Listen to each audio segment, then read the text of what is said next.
Hey guys, it's an American Vidiot here again with another video, Movies of the Week Part 2. Yeah, so this is sort of my series where I do weekly recommendation and movie reviews of like just stuff that I watched this past week. So this week I've watched 7 movies and some pretty solid ones, some pretty not so solid ones, but yeah, so let's get into it. The first movie I have is an interesting one. You probably heard of this one, Howling 2, Your Sister's a Werewolf. So yeah, the plot of this movie, this guy figures out that his sister's a werewolf, and yeah, that's the plot. No, I'm just kidding.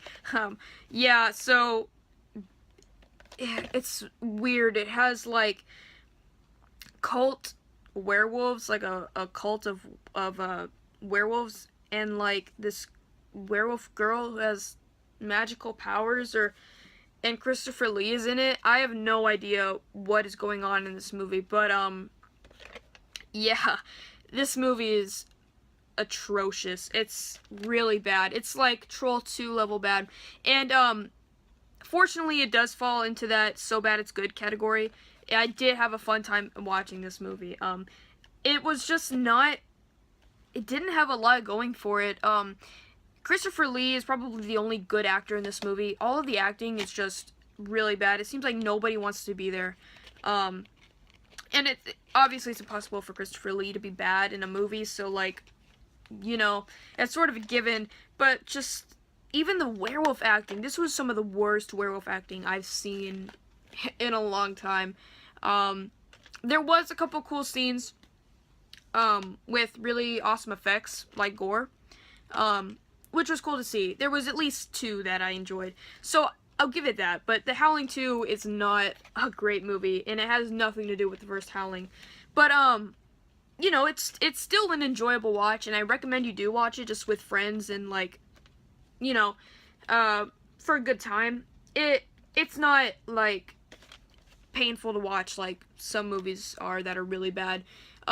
Yeah, I mean, I can't give it any more than a 1-star rating, but still, it's still a decent watch, I would say. If you like movies like Troll 2 and Birdemic, The Room, just like, it's in that category. But yeah, none of the Howling sequels are really that good. Next movie I have here is in this, it's another VHS, and it's in this, double feature, and it has The Slayer and Scalps. Now, I've already seen The Slayer, which is a pretty decent, slasher movie that's a video nasty, and another one I have here is Scalps. I don't believe Scalps is a video nasty, but I could be totally wrong. But yeah, Scalps is a Fred Olen Ray film, as you can see right there, which is, about these group of, are they college kids? I think they are, and they're doing this sort of like extra credit thing where they like go out to this desert area, and they're like digging up like for fossils and stuff like that, and then they're warned that there's this they're on like Indian reservation land, and that it's haunted and that they need to stay away. Your basic story. So teens go to the desert, and they get killed off by these basically like Indian spirits, and it starts possessing them and is making them kill their friends. Yeah, that's basically the plot synopsis of that. This is on Continental Video. It's an awesome release. These Continental big boxes are really awesome. And I know Scalps is on Blu-ray. The Slayer is not, which I'll get into that in just a second, but Scalps is an interesting movie. It is very weird. What an odd film it is. Like, there's scenes in there that you're wondering what the hell was the director thinking. It's just, it's incredible. Yeah, but I would say the best thing about this movie is the gore. Fred Olen Ray you know that what you're getting into if you watch one of his movies. Very good effects. But like, other than that, it's sort of your standard cheesy slasher movie. But it does manage to pull in some good effects, which is good. There is a Blu-ray release of Scalps, I believe, by 88 Films. And there might be another release, but the Slayer does not have a Blu-ray release, which is kind of insane because the Slayer is a 10-time like way better film than Scalps is. But yeah, Scalps it's sort of just it's a fun watch for sure. It has some really weird scenes in it. And the makeup work for the ghosts, like the spirits, just looks insane. But it's a pretty fun watch. I do recommend it if you can find it. Yeah, 2 out of 5 stars just because it's not a good movie, but it's an enjoyable watch. And that's why I'm recommending it.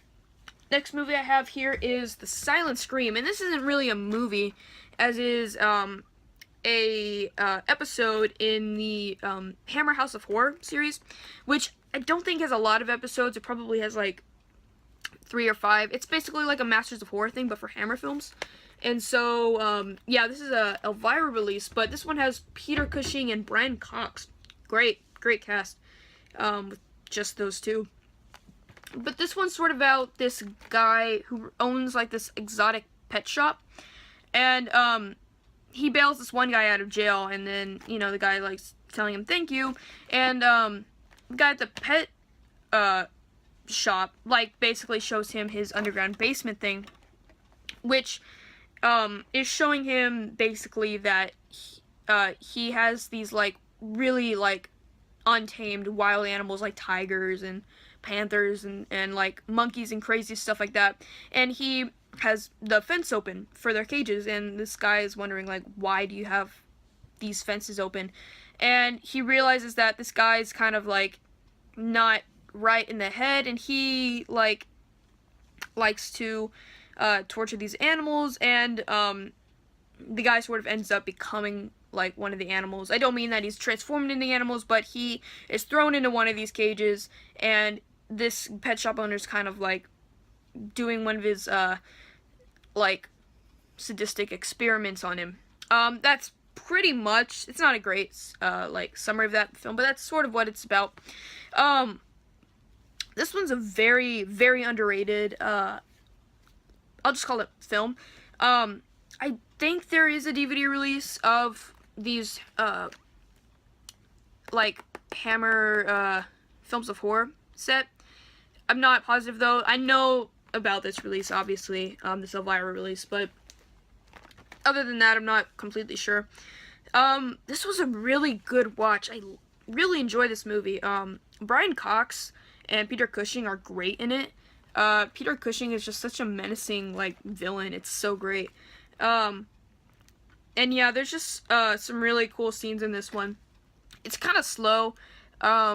Actually, Elvira kind of addresses that, like, in her little talk thing. But, like, yeah, it's slow. But has a really good ending. And, just some, like, really cool scenes and some great acting. Acting is sort of what saved this movie for me. If the acting was just crap, I would not, like, even finish this movie. But the acting was really good, which was, you know, beneficial for me. And it had some pretty cool scenes, too. Yeah, that one gets a 3.5 out of 5. Definitely worth a watch if you could find it. Yeah, The Silent Scream. That one's a very cool Hammer film.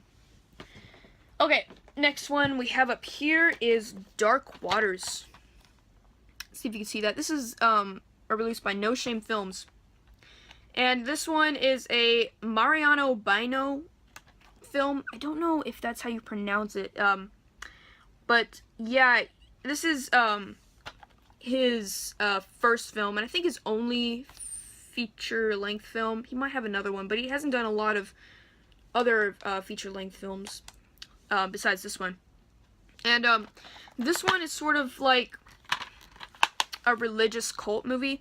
This girl, she, you know, comes to this desolated island after her dad dies, because he basically like he informed her about this island, and she visits there, and she figures out why her father was so scared of this island.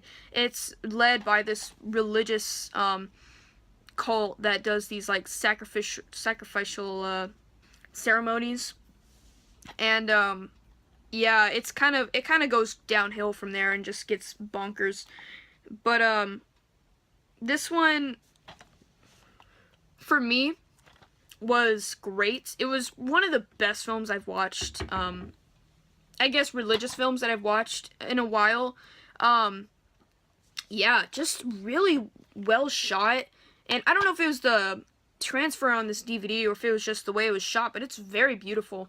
And there's some very beautiful sets and just the way that everything looks, and the effects in this are great. I did not expect all of this coming from such a low budget independent movie. And for his first film, he did a great job, Mariano Bino. And yeah, it was just really good. I don't want to go into too much because it's kind of like a weird, twisty movie. But there is a lot of really cool stuff going on in this movie, and the acting especially was really good. And there's just like right from the beginning, you're like, wow, okay, I'm gonna enjoy this movie. Very underrated, and thank God Severin is going to put out a Blu-ray release of this movie. Definitely deserves one. This is the only, like, there's a few other DVD releases, but this one's probably the best DVD release, and now we're getting a Blu-ray, which is just great. Yeah, this movie is just really good. I recommend it. There's a lot of cool, like, just gore effects in this, and towards the end it gets really, really good. But yeah, Dark Waters, definitely, if you can pick that up. The Blu-ray is coming around April, I think. It's out for pre-order now, so if you can go to Severin Films website, definitely pick that up. It's worth watching. Okay, the next one I have is Black Sheep, and I've been meaning to watch this one for a while. I just never got around to it. It's kind of well known in like the underground horror community. It's about killer sheep, basically, as you can see from the cover. This company in New Zealand are like working on new like man-made bred sheep, and something goes wrong, and a chemical gets out and starts turning the sheep insane, and like they start turning on everyone and start turning people into sheep zombies. Yeah, it's pretty good. I wouldn't say it's as good as something like Severance or any other horror comedy. Shaun of the Dead, I guess. But it was very impressive. I did laugh at this movie quite a bit, and again, the effects in this movie are just great. Really cool, like, gore effects in this movie, but yeah, I mean, you can't really expect much from a killer sheep movie, but I did like it quite a bit. Yeah, and just fun overall. Very, very good watch. Recommend that one. That one gets a I'd say 3.5 out of 5. Watch that one. Next one is The Hoarder. You can't see that because of the sticker, but it's The Hoarder. This one is a slasher movie that's sort of about these group of people who are trapped in this storage unit, and they see this killer killing people. And as you can see how original that plot is, you sort of know how original this movie's going to be. This was sort of the biggest problem I had with this movie, was just how many times I've seen something like this. It's not a very original slasher, and it did have a interesting kind of twist sort of at the end, but you sort of saw it coming, so it wasn't really as effective.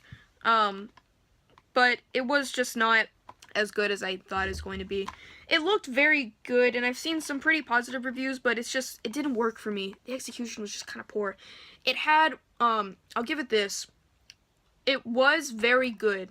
Not, well, I wouldn't say very good, but it had me, watching it and not wanting to turn it off, at the first half of the movie. It was pretty enjoyable, and it had some pretty cool kills at first. It had this one really cool scene that I did enjoy. I don't know why, but it was just like this error alert was going on, and then the whole room was red, and then the sprinklers were going on. Just the effect of like the red like rain. It just looked cool, but like that was it for me. After that, it just was not very good at all. It's not horrible, but like just not great. And another really not good thing is that the acting was kind of poor, and it's some really good actors in this too, or at least some well-known ones, but they were just, the characters were so unlikable. There was not one likable character in this movie, which I hate it when like movies don't have likable characters. It just makes you think like, what's the point of it all? Especially for like a slasher movie, you know, but it's just not my thing. Yeah, 2 out of 5, guys. Not great. Last one that I'll talk about shortly, because you've probably already seen it, is Get Out. And this was the first movie that I saw this week, and it's sort of about, if you don't know already, it's about this guy who he's black, and he has this white girlfriend, and he's going to meet her parents. And, you know, they're all white, and he's worried that they're going to not be okay with him dating their daughter. But once he goes there, he, like, thinks that everything is good. After a couple nights, though, he starts to figure out that there's a more sinister plot going on behind this family, and that he, you know, needs to, like, not stay there and get out, I guess. But, like, yeah. Like I said, I won't go into much depth into this movie. I mean, everything's already been said, because there's a lot of reviews out. But, yeah, this movie was very surprising. For Jordan Peele from Key and Peele is like a comedy writer, and this was his first movie, and it's a horror movie, no less. And it was just very good. One of the best examples of, like, a director's first debut movie being great. Yeah, highly enjoyed this movie. I don't want to say a lot about it, not only because I don't want to go into, like, spoilers or anything, but, like, I don't really know what to say, because it was just so good, and I'm kind of, like, torn. This is sort of what happened with The Witch. I was, trying to explain my thoughts, and I just didn't really know what to say, because when a movie's that good, you're just sort of, like, kind of speechless, you know? You don't really know what to say, and that's sort of how I felt about this movie. But it's still in theaters, and I definitely recommend you go check it out. 5 out of 5 for me. And yeah, 5 out of 5 movies for me were Dark Waters and Get Out. That is so good that I have 2, like, amazing movies. And I did have some kind of, like, stinkers in this list, but I did enjoy some of the movies that I watched, which is great. So yeah, stay tuned for my next video coming up. I'm gonna do this weekly, or at least try, if you like these videos. And if you do like these videos, you know, like, comment, subscribe, all that good stuff. And I will see you next time, here on Morbidly Beautiful. Thanks for watching.